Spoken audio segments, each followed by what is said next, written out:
হাওয়াই মিঠাই বা cotton candy তোমরা কারা কারা খেয়েছো? তো আজকে তোমাদের দেখাচ্ছি। দেখো এই হাওয়াই মিঠাইয়ের মধ্যে কি পরিমাণে কালার মিক্স করা থাকে, যেটা খুবই হার্মফুল। নিমো আর আমি বিকালবেলা চলে এসেছি হাওয়াই মিঠাই কিনতে। তো এখান থেকে সব কালারের হাওয়াই মিঠাই নিয়ে নিয়েছে। বাড়িতে এসে নিমো বৌমনিকে দিয়ে দিয়েছে। দেখো নিমোকে দাড়ি বানিয়ে দিয়েছে। তারপরে নিমো জেঠিমাকে দিয়ে দিল।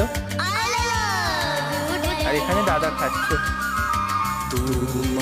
হাওয়াই মিঠাইয়ের সঙ্গে আমাদের সবারই ছোটবেলার একটা আলাদা ফিলিংস জড়িয়ে থাকে। বলতে পারো এটা একটা নস্টালজিক খাবার। কিন্তু এখন তোমাদের দেখাবো এই হাওয়াই মিঠাই আমাদের স্বাস্থ্যের পক্ষে কতটা ক্ষতিকারক। দেখো এটার মধ্যে একটুখানি জল দিয়েছি, তো কি পরিমাণে কালার মেশানো দেখো। নিশ্চয়ই এই কালারগুলো ফুড কালার নয়।